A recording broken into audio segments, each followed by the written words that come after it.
Hello, everyone. This is Independent Conservative. I am Ryan Bone, and thank you all for joining me.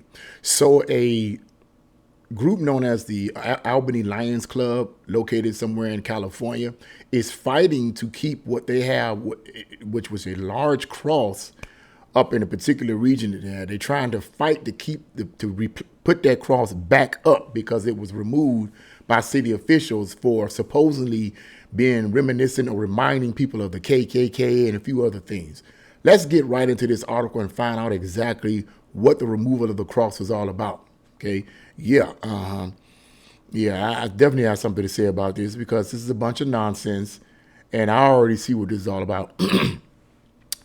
But the article starts off, a California Christian club is fighting to put their cross back on display after city officials used eminent domain to remove it, while citing complaints of it being, quote, reminiscent of KKK cross burnings and offensive to, quote, diverse communities. Right then and there, based off of that particular sentence right there, I know that that's a bunch of nonsense. This is the excuse that they use to remove God out of everything. But I'm not going to preach. Let's go on.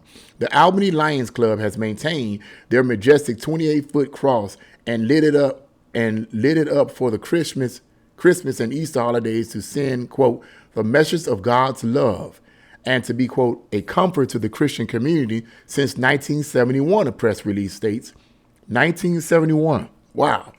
In the over 50 years it stood on Albany Hill, the cross also served as a meeting place for group prayers, weddings, baby dedications, and memorial services for the community. The structure was erected on private land owned by one of the club's members, but that land is now part of a dispute with the city of Albany, which seized the plot last year. And I'm not going to read all of this. It's a pretty lengthy article, but the people are fighting for this.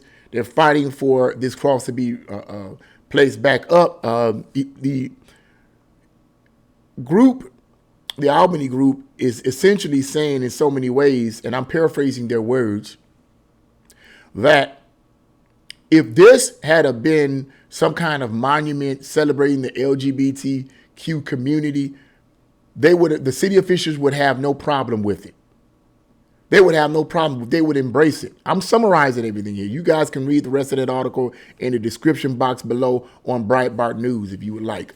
But yeah, if it had been anything else, if it had been, and this is what they said though, this is what the group, the leader of the group, the Albany Lions Club group said. If it had been any other group, LGBTQ community, if it had been a flag celebrating that community or anything that's not celebrating the Christian viewpoint, they wouldn't have had a problem with it.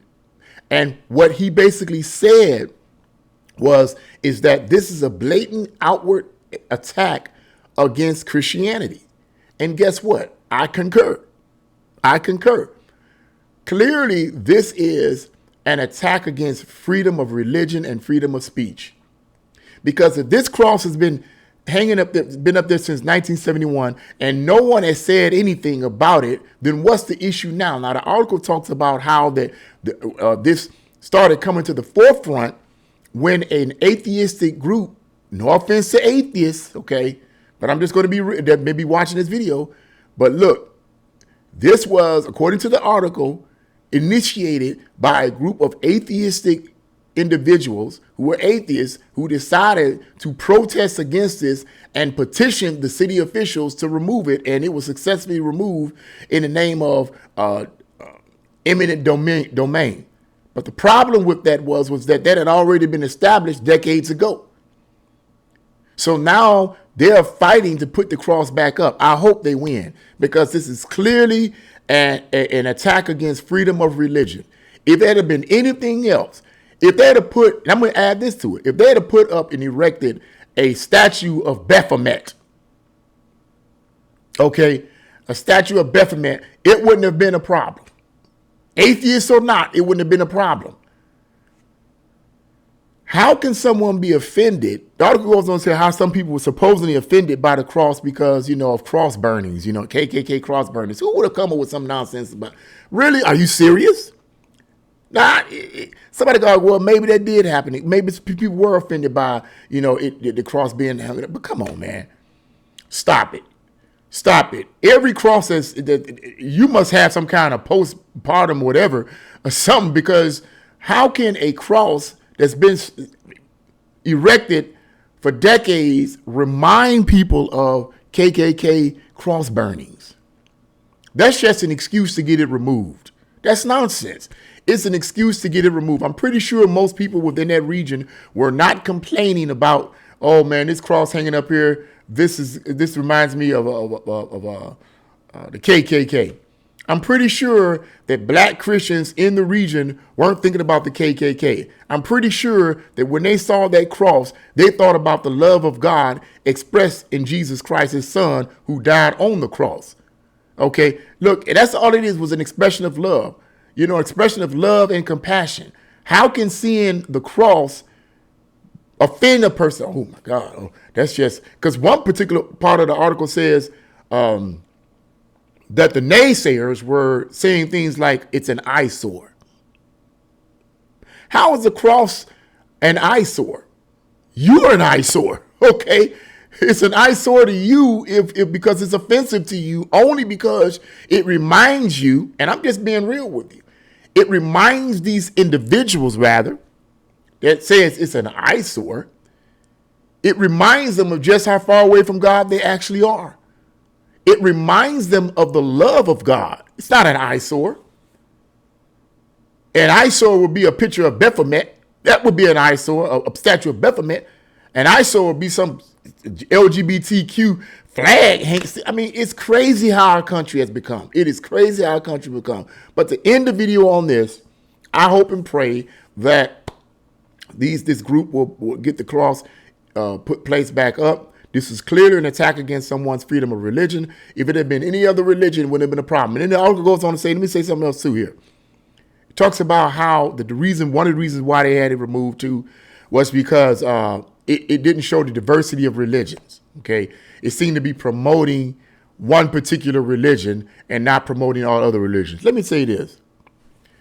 If I was to go to a country that was operated by Sharia law, do you think, and they have all kinds of emblems celebrating Islam, do you think they would remove the emblems celebrating Islam because I'm a Christian? Do you think they would remove the emblems celebrating Islam because I'm a Christian? They're going to remove it because they don't want to offend me.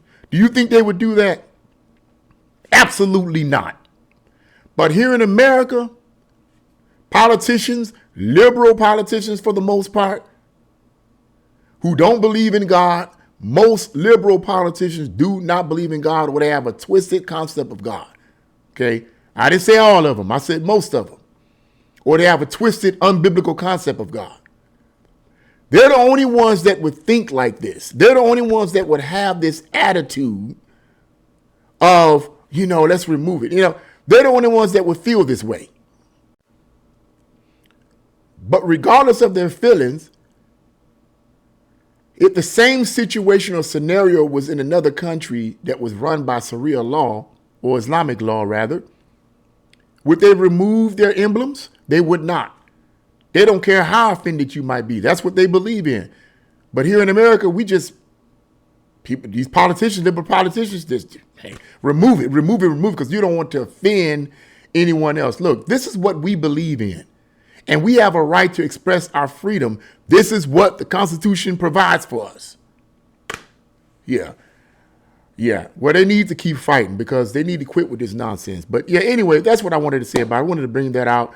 Yeah, I hope and pray that they're successful at it. But if they're not successful at it, that's okay, because your faith is not bound on some physical cross. Your faith is bound in Jesus Christ. Okay, your faith is bound in a relationship with Him, not a physical cross. So even if you don't win the battle and the cross is not put back up, that's okay. You still have the victory in Christ Jesus. I don't want to sound like I'm preaching here on this channel, but as a Christian, I got to speak from that perspective, okay? This is an attack against someone's religious belief systems. You don't have to, nobody's telling you to submit to it. Nobody's telling you to become a Christian. Leave Christians alone. No, Christians aren't messing with you. Leave them alone. But you're not going to do that, because the Christian worldview Whether Christians say something to them or not, the Christian worldview to a lot of these liberal far left politicians is the opposite of their nasty, evil, pedophilic worldview. That's the reason why. But that's okay. Judgment Day is coming. That's what I had to say about that. What do you guys think? Leave your comments in the comment section below. Like, share, subscribe to my channel. God bless you all. See you again.